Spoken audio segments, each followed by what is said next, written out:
नमस्कार बच्चों, आज की ऑनलाइन हिंदी कक्षा में स्वागत है आपका। तो बच्चों, जैसा कि जानते हैं कि पिछली कक्षा में पाठ हम पढ़ चुके हैं। आज इसके प्रश्नोत्तर कार्य पर हम चर्चा करेंगे कि पहली कक्षा में मैंने आपको कुछ पुनरावृत्ति कार्य में प्रश्नोत्तर दिए थे पाठ के बीच में से।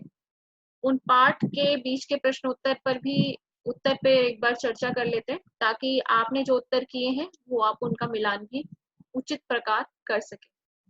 पहला था साहित्य समाज का दर्पण है। जैसा कि मैंने आपको बताया था कि आपके आसपास समाज में जो भी घटनाएं घटित होंगी, उन समाज में घटने वाली घटनाओं से ही प्रभावित होकर आपका साहित्य यानी कि लिटरेचर कहीं ना कहीं उस पर लिटरेचर पर साहित्य पर उसका प्रभाव आवश्यक रूप से पड़ेगा। कि जैसा आपका समाज होगा, समाज की जैसी घटनाएं होंगी, वैसा ही उस समय का, उस कालखंड का साहित्य भी होगा। इसलिए साहित्य को समाज का दर्पण, दर्पण यानी कि आईना, ठीक है, आईना जिसमें आप रोज अपनी शक्ल देखते हैं। तो यहाँ पर इसी प्रकार साहित्य को समाज का दर्पण कहा गया है कि समाज में होने वाली प्रत्येक घटना से कहीं ना कहीं उस समय का साहित्य भी प्रभावित होगा। आप अपने आसपास आजकल बहुत सारी घटनाएं घटित होते हुए देखते हैं, और कहीं ना कहीं उन्हीं घटनाओं पर आधारित आपको साहित्य या तो आप पढ़ने, देखने, सुनने को आपको मिल जाता है। कि चाहे वो आप नारी सशक्तिकरण देख लीजिए, या वायरस चल रहा है, इन पर आधारित कुछ ना कुछ पुस्तकें लिखी जा चुकी हैं, या इन पर आधारित कुछ मूवीज बन चुकी हैं, सिनेमा में भी आप ऐसी कुछ चीजें देख चुके हैं। तो इसलिए साहित्य को समाज का दर्पण कहा गया है कि साहित्य जैसा होगा, साहित्य आपका समाज के अनुरूप ही होगा, समाज आपका जैसा होगा वैसा ही आपका साहित्य होगा। अगले प्रश्न पर आते हैं। प्रेमचंद की भाषागत विशेषताएं। भाषागत विशेषताएं आपकी जीवनी के जीवनी में दी हुई है। प्रेमचंद की सीधी सरल भाषा है, भावों के अनुकूल है, सुंदर और सटीक शब्दों का इन्होंने प्रयोग किया है। निम्न और मध्यम वर्गीय लोगों की जो संवेदनाएं हैं और उनसे संबंधित ज्यादातर इन्होंने रचनाएं लिखी हैं। मुहावरेदार इनकी भाषा रही है। अगला प्रश्न, गधे को किसका पर्याय माना गया है? मूर्खता का पर्याय माना जाता है। क्यों माना जाता है मूर्खता का पर्याय? कि देखिए उसके अंदर क्या है कि वो सीधा है, बहुत ज्यादा सीधा है, कभी भी किसी की गलत बात का विरोध नहीं करता, चाहे उसे कितना भी मारो पीटो, कैसा भी दुर्व्यवहार उसके साथ करो, कितना भी अत्याचार उस पर करो, कभी उसका विरोध नहीं करता। चाहे कैसा भी उसे खाने पीने को दो, सूखा भूसा दो, चाहे कुछ भी दो, वो कभी उसका विरोध नहीं करता। और उसके अंदर इतने सीधापन है, इस सीधेपन के कारण उसको मूर्ख समझ लिया गया। क्या संसार के लिए उपयुक्त नहीं है और क्यों? देखिए, सीधापन संसार के लिए उपयुक्त नहीं है, लेखक ने बिल्कुल कहा है पाठ के अंदर कि सीधापन संसार के लिए उपयुक्त नहीं है। क्यों उपयुक्त नहीं है? क्योंकि अक्सर सीधेपन को लोग आपकी कमजोरी मान लेते हैं, आपकी दुर्बलता मान लेते हैं। ठीक है, सीधेपन को आपकी कमजोरी और दुर्बलता मानकर आपका उपहास उड़ाया जाता है, आपका मजाक उड़ाया जाता है। ठीक है, तो यहाँ पर लेखक कहता है कि संसार के लिए सीधापन उपयुक्त नहीं है, क्योंकि सीधापन आपकी कमजोरी और दुर्बलता का प्रतीक है। इसलिए जरूरत से ज्यादा सीधापन मनुष्य संसार के लिए उपयुक्त नहीं है। अगला है, भारतवासियों की अफ्रीका में दुर्दशा का कारण क्या है? भारतवासियों की अफ्रीका में दुर्दशा का कारण क्या है? कि बेचारे वहां पर जी तोड़ मेहनत करते हैं, ठीक है, वहां पर शराब नहीं पीते, और वहां पर कभी पलट कर जवाब नहीं देते, कोई गलत काम नहीं करते, लेकिन फिर भी उनकी दुर्दशा है। दुर्दशा का कारण क्या है? यहाँ पर लेखक के अनुसार उनका सबसे बड़ा दुर्दशा का कारण क्या था? कि वो सीधे हैं, ठीक है, पलट कर जवाब देना नहीं जानते, सारे काम अच्छे करते हैं, सब कुछ अच्छा करते हैं, लेकिन कमी सिर्फ एक है, और कमी है उनका सीधापन। ठीक है, उनको लगता है कि वो जीवन के आदर्श को नीचा करते हैं, क्योंकि वो पलट कर ईंट का जवाब पत्थर से देना नहीं जानते। ठीक है, अगर वो पलट कर जवाब देना सीख जाते तो शायद वो भी सभ्य कहलाते। तो दुर्दशा का कारण क्या है? कि सारे गुण हैं, कि एक अच्छे व्यक्ति में, विनम्र व्यक्ति में, एक अच्छे संस्कारी व्यक्ति में आप जितने गुण देखना चाहते हैं वो सारे गुण उनमें हैं, उनमें थे, लेकिन फिर भी उन्हें क्या माना जाता था? मूर्ख। कारण क्या था? कि वो जरूरत से ज्यादा सीधे थे, कभी भी अपनी दुर्दशा की ओर, कभी भी अपने ऊपर होने वाले अत्याचार और शोषण के खिलाफ कभी भी वो खुलकर आवाज नहीं उठाते थे। अगला प्रश्न है यहाँ पे, लेखक के अनुसार भारतीयों में कई गुण होने पर भी वे सभ्य नहीं कहलाते, इसके क्या कारण है? भारतीयों में कई गुण है, ये सारे गुण आप पहले वर्णित करेंगे, सारे गुण आप लिखेंगे, कौन कौन से गुणों का वर्णन करना है, यहाँ पर आपको वो गुण लिखने हैं। वहां पर पाठ में पहले पेज पर, पहले पृष्ठ पर आपको भारतीयों के गुण दिए हुए हैं, वो गुणों का आप वर्णन करेंगे। उसके बाद वे सभ्य नहीं कहलाते, इसके क्या कारण? सभ्य नहीं कहलाते, ईंट का जवाब पत्थर से देना नहीं जानते, ठीक है, कि वो क्या है, कभी भी गलत के खिलाफ आवाज नहीं उठाते, अत्याचार शोषण को चुपचाप सह लेते हैं, इसलिए वो सभ्य नहीं कहलाते। उन्हें लगता है, लेखक के अनुसार यहाँ पे सभ्य शब्द की एक नई परिभाषा। सभ्य आजकल के समय में कौन है? सभ्य वो है जो गलत के खिलाफ आवाज उठाए, जो शोषण और अत्याचार के खिलाफ खड़ा हो, वो व्यक्ति सभ्य है। तो यहाँ पर उनके अनुसार भारतीय क्या है, कभी भी ईंट का जवाब पत्थर से नहीं देते, अपने अधिकारों के लिए गलत के खिलाफ, अत्याचार शोषण के खिलाफ खड़े नहीं होते, इसलिए वो सभ्य नहीं कहलाते। तो यहाँ पे उन गुणों का भी आप वर्णन करेंगे कि वो शराब नहीं पी रहे, मेहनत कर रहे हैं और बहुत मेहनत करते हैं, किसी को पलट कर जवाब नहीं देते, वो सारे जो गुण आपको पाठ में बताए गए हैं उनका वर्णन आप यहाँ पर करेंगे और उसके बाद आप इसका उत्तर लिखेंगे आगे। नेक्स्ट है यहाँ पे, पाठ में गधे का छोटा भाई किसे कहा गया है और क्यों? गधे का छोटा भाई बैल को कहा गया है कि गधे से मूर्खता में बैल क्या है, थोड़ा सा कम है। कम क्यों है? कि बैल क्या है, कभी कभी अपना क्रोध प्रकट कर लेता है, अपना असंतोष दिखा देता है, कहीं कहीं पर वो अड़ियल भी हो जाता है, पर गधे में क्या है, गधे के चेहरे पर कभी कोई भाव परिवर्तित होते हुए नहीं देखा। लेखक कहता है वो हमेशा हर परिस्थिति में एक जैसा रहता है, सुख दुख लाभ हानि हर परिस्थिति में उसके चेहरे पर एक ही भाव रहता है, वो कभी अपना क्रोध प्रकट नहीं करता, इसलिए मूर्खता में, ठीक है, मूर्खता में गधे का छोटा भाई बैल को कहा गया। बैल को भी देखिए, बैल बुद्धि का ना, बैल बुद्धि मतलब मोटी बुद्धि, माना तो बैल को भी मूर्ख ही जाता है, लेकिन यहाँ पर मूर्खता में उसे गधे का छोटा भाई कहा गया। क्यों? क्योंकि वो क्या है, कभी कभी अड़ियल भी हो जाता है, क्रोध भी प्रकट करता है, अपना असंतोष भी दिखाता है। दोनों बैल एक दूसरे से किस भाषा में बात करते थे? मूक भाषा में। मूक भाषा कि मन के भावों को पढ़ लेना बिना बोले, बिना बोले मन के भावों को पढ़ लेना, कौन सी भाषा थी? मूक भाषा, जिसमें दोनों बैल आपस में एक दूसरे से बात करते थे। मनुष्य इस शक्ति से वंचित है, मनुष्य शक्ति से वंचित है, क्यों वंचित है भाई? कि मनुष्य इस गुप्त शक्ति से इसलिए वंचित है कि भाई मनुष्य के पास भाषा है, वो अपने मन के भावों को दूसरों को बोलकर प्रकट कर सकता है, लेकिन फिर भी एक मनुष्य दूसरे मनुष्य के मन के भावों को नहीं समझ पाता। कि मनुष्य अपने मन के भावों को बोलकर प्रकट कर सकता है, लेकिन कई बार सामने वाला, कई बार आपके मन के भावों को नहीं समझ पाता कि आप क्या कहना चाहते हैं, और कई बार आप खुद भी अपने मन के भावों को प्रकट नहीं कर पाते। तो यहाँ पर कहते हैं कि ना, मनुष्य के पास शक्ति होने के बाद, मनुष्य के पास भाषा की शक्ति होने के बाद भी वो एक दूसरे के मन के भावों को पढ़ने में असमर्थ है, जबकि बैल बिना बोले एक दूसरे के मन के भावों को पढ़ लेते थे।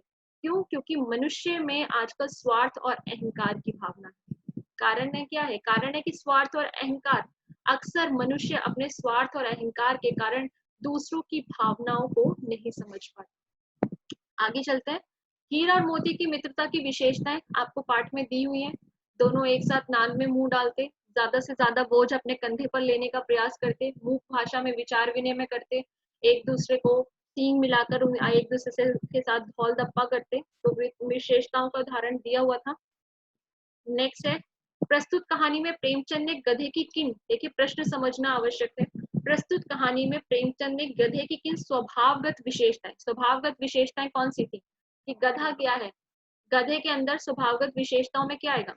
कि गधे के अंदर यहाँ पर, गधे की स्वभावगत विशेषताएं आपको यहाँ पर बतानी है कि गधे के अंदर बहुत सारी विशेषताएं हमें देखने को मिलती हैं कि वो सीधा साधा है, पलटकर जवाब नहीं देता, कोई भी वहां पर कैसा भी उसके साथ व्यवहार करो, बट पर यहाँ पर क्या है, उसके प्रति ऋण अर्थ, कि एक अर्थ का हम प्रयोग करते हैं वो है मूर्ख, लेकिन उसके बाद भी हम उसके लिए मूर्ख शब्द का प्रयोग ना करके किस नए अर्थ की ओर संकेत किया है? कि प्रेमचंद ने गधे के स्वभावगत विशेषताओं के आधार पर उसके लिए मूर्ख शब्द का प्रयोग ना करके किस नए अर्थ की ओर संकेत किया है?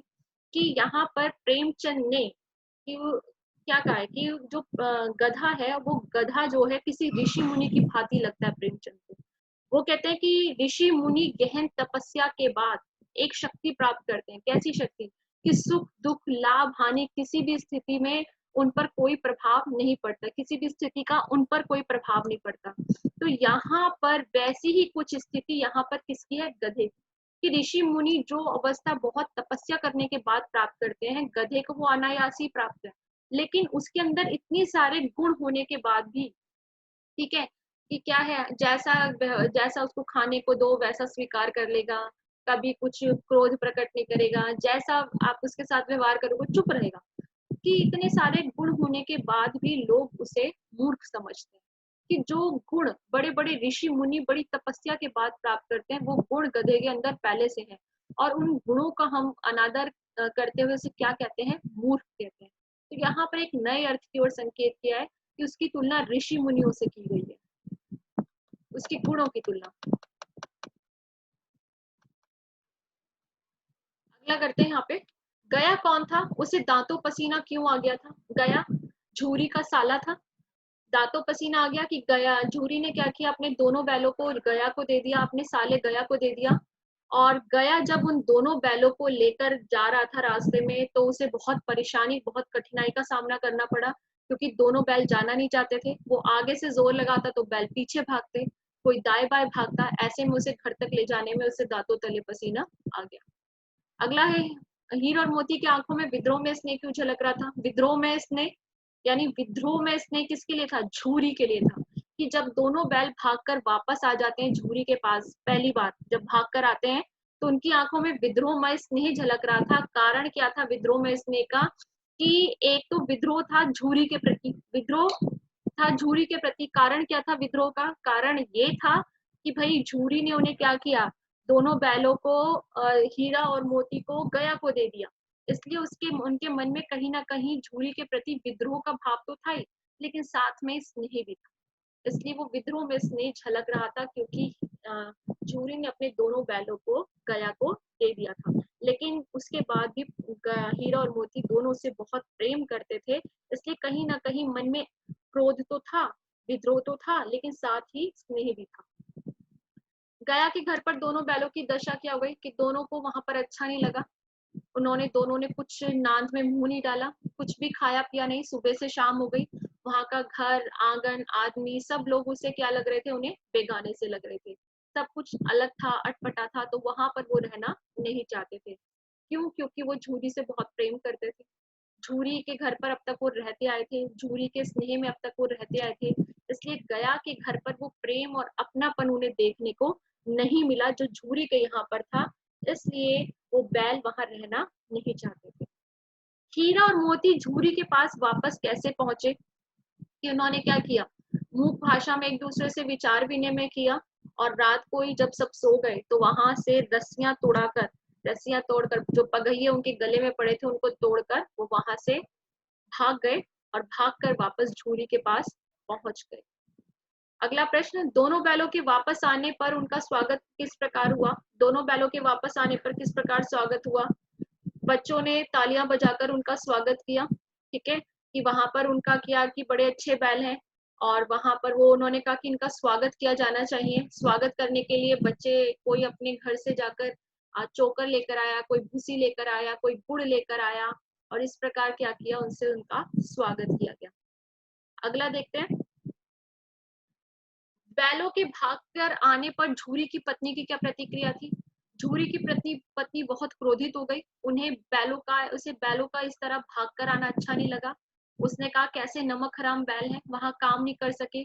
अपने भाई गया के, उसके भाई था, तो वो कहते कि ना किस तरह झूरी की पत्नी क्रोधित होती है कि बड़े नमक हराम बैल हैं, वहां काम नहीं कर सके, वहां से भागकर वापस आ गए। झूरी को भी ताना देती है, कहती तुमने ही क्या किया है, इनको क्या क्या है, तुम ही इनसे कोई काम नहीं कराते, और इन्हें बहुत ज्यादा प्यार से लगते हो, वहां काम करना पड़ा, इसलिए ये लोग वहां से भागकर आ गए।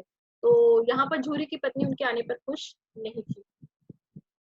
किसान जीवन वाले समाज में पशु और मनुष्य के आपसी संबंध, बहुत महत्वपूर्ण प्रश्न है कि किसान जीवन में पशु और मनुष्य के आपसी संबंधों को कहानी में किस प्रकार व्यक्त किया गया? कि एक किसान के लिए उसके पशुओं का बहुत महत्व होता है।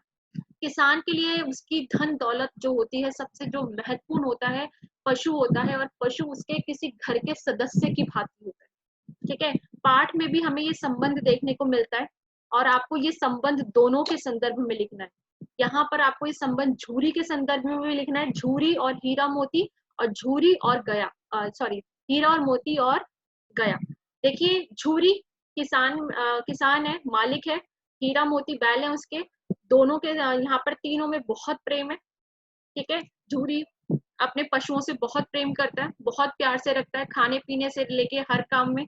पशु भी उससे बहुत प्रेम करते हैं, उसके पास रहना चाहते हैं। ठीक है, और बार बार गया के पास से भागकर झूरी के पास आ जाते हैं। जबकि गया गया का पशुओं के साथ क्या व्यवहार है कि गया क्या करता है, दोनों बैलों को मारता पीटता है, उनके साथ प्रेम भरा व्यवहार नहीं करता। ऐसे में बैल भी उसके पास रहना नहीं चाहते और बार बार वहां से भागने का प्रयास करते हैं। इसलिए यहाँ पर पशु और मनुष्य के आपसी संबंधों को अभिव्यक्त किया गया है। इसके बाद हम यहाँ पर देखेंगे गया ने, अगला प्रश्न देखते हैं, गया ने बैलों को मजा चखाने के लिए क्या किया। गया ने बैलों को मजा चखाने के लिए गया ने बैलों को मजा चखाने के लिए क्या किया। अब आगे यहाँ पर हम इसको देखते हैं कि उसने बैलों को मजा चखाने के लिए क्या किया। उनको खाने में सूखा भूसा वगैरह दिया, खाली जब वो वहां पर उनको वापस झूरी के पास से वापस लेकर जाता है गया, तो वो उनको खाने के लिए कुछ नहीं देता और उसके साथ ही क्या करता है, उनके साथ मारता पीटता है, उनके साथ अत्याचार करता है। ठीक है, अपने बैलों को अच्छा खाने के लिए देता है, जबकि हीरा और मोती को खाने में केवल सूखा भूसा दिया जाता है, मारा पीटा जाता है।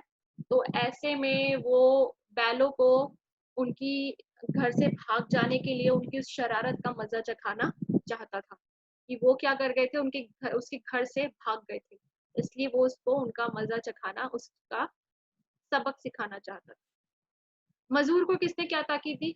झूरी की पत्नी ने ताकीद दी। ताकीद मतलब हिदायत, निर्देश दिया। क्या निर्देश दिया कि बैलों को सूखा भूसा दिया जाए खाने के लिए। ठीक है, क्योंकि गया के यहाँ से हीरा और मोती भाग कर आ गए थे, तो ऐसे में वो चाहती थी कि वहां पर उसके लिए वो उसे दंड देना चाहती थी, और इसलिए क्या किया उसने, उनको खाने में सिर्फ सूखा भूसा दिया, उनके भूसे में चोकर खली आदि नहीं डलवाया। अगला है भाग 5 में, छोटी बच्ची का बैलों के प्रति प्रेम क्यों मराया। ये हमने पढ़ा था। बच्ची की माँ भी मर चुकी थी। ठीक है, सौतेली माँ उसके साथ दुर्व्यवहार करती थी, मारती पीटती थी, और बैलों के साथ भी गया के घर पर यही अत्याचार हो रहा था।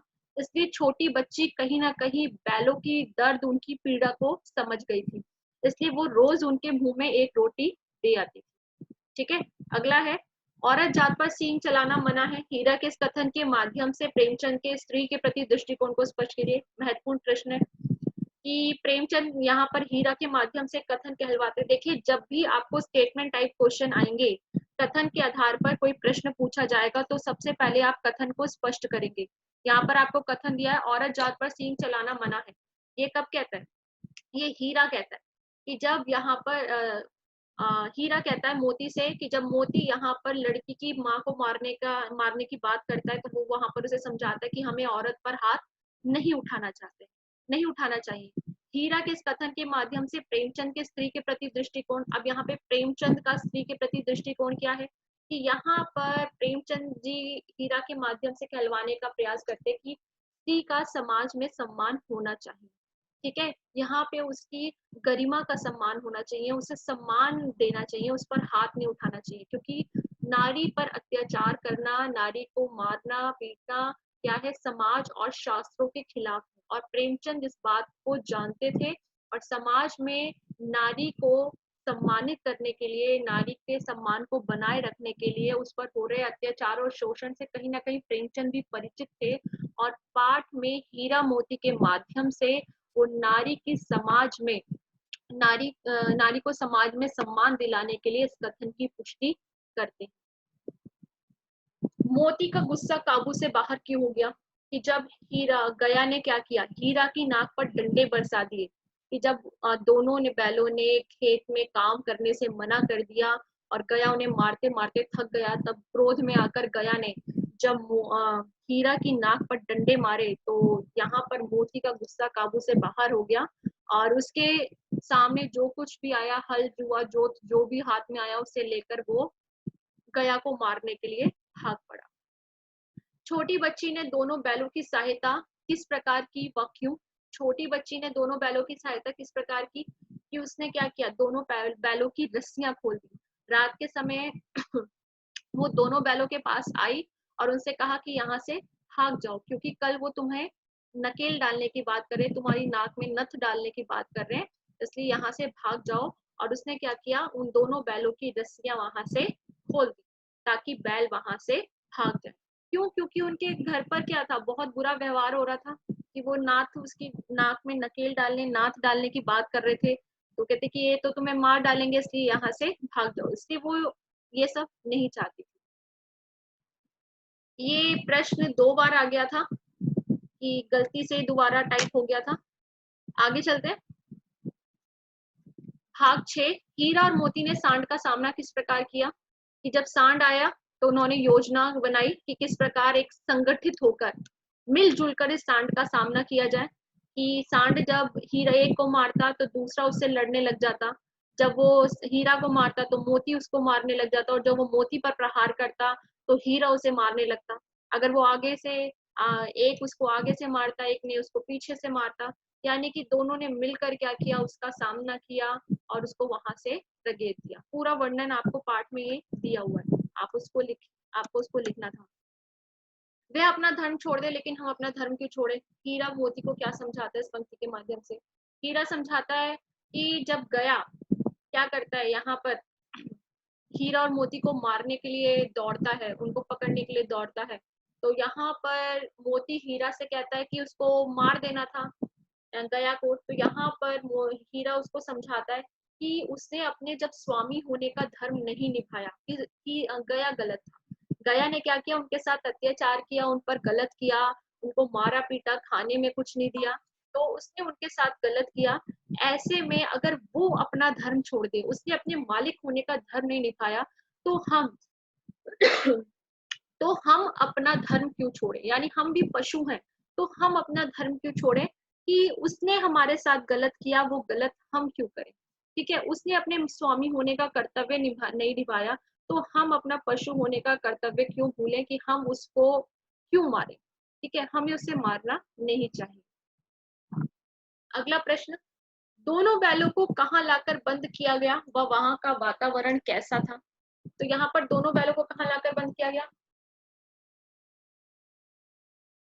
दोनों बैलों को कांजी हौस की जेल में लाकर बंद किया गया। वह वहां का वातावरण कैसा था? दोनों बैलों को कांजी हौस की जेल, कांजी हौस क्या था? कांजी हौस था, कांजी हौस एक जेल थी जहां पर आवारा पशुओं को लाकर बंद किया जाता था। आवारा पशुओं को लाकर बंद कर दिया जाता था।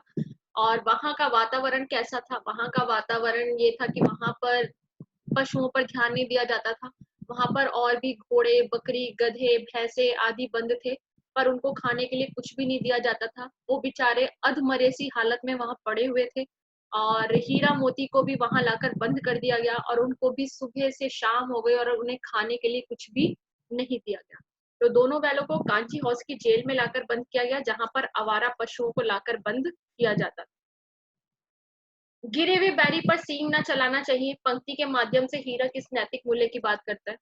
कि देखिए यहाँ पर भी स्टेटमेंट आ गई, कथन है यहाँ पे, तो उस कथन को आपको बताना पड़ेगा कि जब सांड को वो मार देते हैं मतलब उसको घायल कर देते हैं और वो बेदम होकर जमीन पर गिर पड़ता है, तो मोती कहता है कि इसको मार देना चाहिए। तो यहाँ पर हीरा कहता है कि नहीं, हमें गिरे हुए बैरी पर, कि जो बैरी अर्थात शत्रु अगर नीचे गिर जाता है, ठीक है, परास्त शत्रु पर हमें हाथ नहीं उठाना चाहिए। और हीरा ने किस नैतिक मूल्य की बात करता है, उसने किस संदर्भ में कही? तो वही बात आ गई कि किस संदर्भ में कही, कि जब वो बैल नीचे सांड नीचे गिर जाता है तो हीरा उसे मारने से मना करता है कि हमें गिरे हुए पर वार प्रहार नहीं करना चाहिए, कि चाहे वो शत्रु ही क्यों ना हो, अगर वो नीचे गिर गया है, परास्त हो गया है, तो उसको हमें जान से मारना नहीं चाहिए। दोनों बैलों को किसने व किस प्रकार पकड़ा? अब यहाँ पे बात कर रहा है दोनों बैलों को किसने व किस प्रकार पकड़ा। तो यहाँ पर दोनों बैलों को पकड़ा कांजी हौस के कर्मचारियों ने पकड़ा। किस प्रकार पकड़ा? कि एक खेत में मोती मटर के खेत में अंदर चला जाता है हीरा के मना करने के बाद भी मटर खाने के लिए। हीरा बाहर मेड़ पर ही खड़ा रहता है और वहां पर अचानक से कांजी हौस के कर्मचारी आ जाते हैं और वो मोती को पकड़ लेते हैं। मोती वहां से भाग नहीं पाया, और जब हीरा ने देखा कि भाई मोती संकट में है, तो वो भी उसको देखकर वापस लौट आया, और ऐसे में कर्मचारियों ने दोनों को पकड़ लिया। अगला करते हैं यहाँ पे, किन घटनाओं के आधार पर आप कह सकते हैं कि दोनों बैलों में गहरी मित्रता थी? किन घटनाओं के आधार पर? यहाँ पर आपको घटनाओं का वर्णन करना है। जगह जगह पर पाठ में ऐसी घटना है जिससे पता चलता है कि दोनों बैलों में गहरी मित्रता थी। कि एक तो जब वहां पर गया क्या करता है, हीरा की नाक पर डंडे बरसाता है, तो मोती क्रोधित हो जाता है। कांजी हाउस की जेल में जब हीरा को मार पड़ती है और उसको बांध दिया जाता है, मोती दीवार तोड़ देता है, और खुद हीरा की रस्सी नहीं खुलती है, तो मोती भी उसको छोड़कर नहीं जाता, वो भी वहीं रुक जाता है उसके साथ ही। ठीक है। तो वहां पर, और मटर के खेत में जब मोती संकट में होता है, तो वहां पर भी वो क्या करता है, हीरा लौट कर आ जाता है मोती की सहायता के लिए। सहायता के लिए क्या मतलब कि अगर फंसेंगे तो दोनों साथ में फंसेंगे। ये कई जगह है जहां पर हमें दोनों की मित्रता देखने को मिलती है। आपको उदाहरण लिखने थे। बैलों को किसने खरीदा, वो क्यों? कसाई ने खरीदा। क्यों खरीदा? कि वो क्या करता, उनको मार कर उनकी बोटी बोटी काट कर बाजार में बेच सके, और उससे पैसे प्राप्त हो सके। कसाई है तो कसाई क्या करेगा? कसाई क्या कर रहा था, उनको क्या कर रहा था, उंगली लगा लगा कर देख रहा था, ठीक है, कि उनमें कितना मांस है, कितनी चर्बी है, और वो उसके किस काम आ सकते हैं। तो उसने उन्हें खरीदा ताकि वो उनको मारकर बाजार में बेच सके, और जिससे उसे पैसे मिल सके। पाठ में प्रेमचंद द्वारा किन किन नैतिक मूल्यों की स्थापना की है, कब कब किस प्रकार की है, विस्तार पूर्वक लिखे। तो देखिए, पाठ में 2-3 जगह ऐसी आती हैं जहां पर नैतिक मूल्यों की बात करते हैं। गिरे हुए बैरी पर सींग नहीं चलाना चाहिए, किस संदर्भ में, ये मैं आपको पहले बता चुकी हूँ। औरत जात पर हाथ नहीं उठाना चाहिए, ये भी बता चुकी हूँ। मालिक अपना धर्म छोड़ दे, लेकिन हमें अपना धर्म नहीं भूलना चाहिए। तो जगह जगह इस नैतिक मूल्यों की स्थापना प्रेमचंद ने की है, और वो आपको विस्तार पूर्वक लिखना था। झूरी की पत्नी ने बैलों का माथा क्यों चूम लिया? बैलों का माथा क्यों चूम लिया झूरी की पत्नी ने? कि पाठ के अंत में मैंने आपको बताया था कि ये एक कल्पना प्रधान प्रश्न है, आप इसका उत्तर अपनी कल्पना से दे सकते हैं।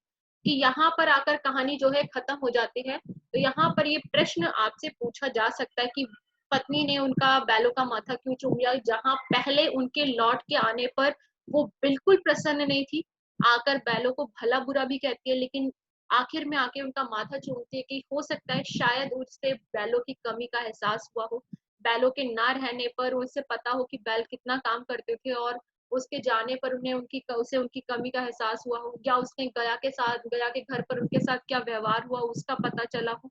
तो अचानक उसका हृदय परिवर्तन होने का और भी अगर आपको कोई कारण लगता है तो आप वो भी लिख सकते हैं। रास्ते में गाय बैलों का एक रेवड़ चल रहा था। झुंड, रेवड़ मतलब झुंड चल रहा था। देखकर बैल क्या सोचने लगे, मैंने आपको बताया था कि बैल सोचने लगे कि समाज का एक वर्ग, की यहाँ पर प्रेमचंद ने उस समय के समाज की स्थिति का भी एक वर्णन किया, व्यंग्य किया है। कि उस समय जब भारतीय स्वतंत्रता के लिए आंदोलन कर रहे थे, तो उस समय भी समाज का एक वर्ग ऐसा था जो क्या कर रहा था, अंग्रेजी राज में खुश था। ठीक है। तो जो क्या कर रहा था कि वो संपन्न वर्ग था, और वो क्या कर रहा था, जो अन्य भारतीयों पर अत्याचार हो रहे थे, जो उनका शोषण हो रहा था, उन्हें उनकी दुर्दशा से कोई मतलब नहीं था। ठीक है। उनके लिए ये स्वतंत्रता आंदोलन और ये सारी चीजें बेकार की बातें थी। वो भारतीय जो ब्रिटिश शासन था, अंग्रेजी शासन था, उसमें बहुत खुश थे, और उन्हें अन्य भारतीयों के दुख दर्द से कोई लेना देना नहीं था। तो वो कहते हैं कि ये कितने स्वार्थी हैं, जब रास्ते में वो गाय बैलों का रेवड़ चढ़ते हुए देखते हैं, तो यहाँ पर वो कहते हैं कि कितने स्वार्थी हैं, इन्हें ये नहीं लगता कि उनके 2 भाई बधिक के हाथ पड़े हुए हैं, 2 बधिक के हाथ हैं, और वो उन्हें क्या कर देगा, मार देगा। तो यहाँ पर उसके माध्यम से उस समय के समाज की उस विवशता का, उस दुर्दशा का वर्णन उन्होंने किया है। तो आप इसको दोनों संदर्भों में लिखेंगे। इसके माध्यम से प्रेमचंद ने उस समय के भारतीय समाज की मानसिकता को उजागर किया है। तो आप यहाँ पर इसको तो एक्सप्लेन करेंगे, और साथ में भारतीय समाज की उस मानसिकता के बारे में भी लिखेंगे। तो बच्चों, यहाँ पर आपको जो जो अभी तक मैंने पुनरावृत्ति कार्य दिए हैं, उन सभी पुनरावृत्ति कार्य में जो प्रश्न थे, उन प्रश्नों के उत्तर मैं आपको अब बता चुकी हूँ। इसके साथ ही पाठ के अंत में भी कुछ प्रश्न थे, उन प्रश्नों को भी जरा एक बार देख लेते हैं। इसके साथ ही आपके इसमें कांजी हाउस में कैद पशुओं की हाजिरी क्यों ली जाती होगी? तो यहाँ पर कांजी हाउस में कैद पशुओं की हाजिरी क्यों ली जाती होगी? हाजिरी इसलिए ली जाती होगी कि वहां पर कि कहीं कोई पशु भाग तो नहीं गया, कहीं कोई पशु वहां पर ये ऐसा तो नहीं है कि वहां पर कोई पशु मर गया हो, तो ऐसे में उनकी संख्या का पता लगाने के लिए पशुओं की हाजिरी ली जाती होगी। और बैलों के प्रति प्रेम उमड़ाया, ये प्रश्न हम कर चुके हैं। नीति विषयक मूल्यों का प्रश्न हम कर चुके हैं। गधे की स्वभावगत विशेषताओं के बारे में हम कर चुके हैं, उसके प्रति ऋण अर्थ मूर्ख का प्रयोग ना करके नए अर्थ की ओर प्रयोग किया है। और किन घटनाओं से पता चलता है हीरो मोती में गहरी दोस्ती थी, ये भी हम कर चुके हैं। औरत जात पर सींग चलाना मना है, ये प्रश्न भी हम कर चुके हैं। किसान जीवन वाला भी हो चुका है। इतना तो हो ही गया, 9-10 प्राणियों की जान बच गई। तो इसके 7 प्रश्न हम कर चुके हैं और इसके अथवा भी हम अतिरिक्त प्रश्नोत्तर पर चर्चा कर चुके हैं। इसके कुछ आगे आने वाली जो प्रश्न है, प्रश्न 8, 9 और 11 और 12, ये प्रश्न बहुत ही महत्वपूर्ण है और ये प्रश्न आप अपने अगले पुनरावृत्ति कार्य में करेंगे। और अगली कक्षा में या जैसा भी होगा, बीच में जैसे भी होगा, मैं इन पर चर्चा अवश्य करूंगी। तो बच्चों, आज की कक्षा में इतना ही। और आपने अभी तक जितने भी पुनरावृत्ति कार्य में जो जो प्रश्नों के उत्तर लिखे हैं, एक तो उन प्रश्नों में थोड़ा विस्तार की आवश्यकता है। बहुतों ने तो बहुत अच्छा लिखा है और उनको मैंने ग्रेड भी कर दिया है। आपने अभी तक जितने असाइनमेंट, जितने पुनरावृत्ति कार्य मुझे भेजे हैं, वो मैं ग्रेड कर चुकी हूँ, उनका मेरे पास रिकॉर्ड है। और आपने जो लिखा है, ज्यादातर के में मुझे जो दिक्कत लगी, जो परेशानी लगी थी कि आपके उत्तर जो है वो विस्तार पूर्वक नहीं है। आपको 2-2 मार्क्स के प्रश्न लिखने हैं, 35 से 40 शब्दों में कम से कम होने चाहिए, तो उनमें विस्तार होना जरूरी है। और जब भी आपको एक चीज का ध्यान रखिए, जब भी आप कोई प्रश्न का उत्तर लिखते हैं, वो प्रश्न का उत्तर अगर आपको कोई कथन दिया गया है तो उस कथन को आधार मानकर, उस कथन को एक्सप्लेन करते हुए, उसको कथन की व्याख्या करते हुए आप प्रश्न का उत्तर लिखेंगे। और प्रश्नों के उत्तर में थोड़ा सा विस्तार की आवश्यकता है। वर्तनी अशुद्धि पर भी ध्यान दीजिए। और कुछ बच्चे जो फोटो क्लिक करके भेजते हैं, कुछ की फोटो बिल्कुल भी क्लियर नहीं होती है, तो इस चीज का ध्यान रखिए कि फोटो जरा ठीक से भेजिए। और नाम, कक्षा, रोल नंबर, दिनांक आवश्यक रूप से सभी पुनरावृत्ति कार्यों पर लिखें। तो ठीक है बच्चों, आज की कक्षा में इतना ही। अगली कक्षा में कबीरदास का पाठ, कबीरदास जो आपके कबीरदास के पद हैं, वो आरंभ करेंगे। तो आज की कक्षा के लिए धन्यवाद।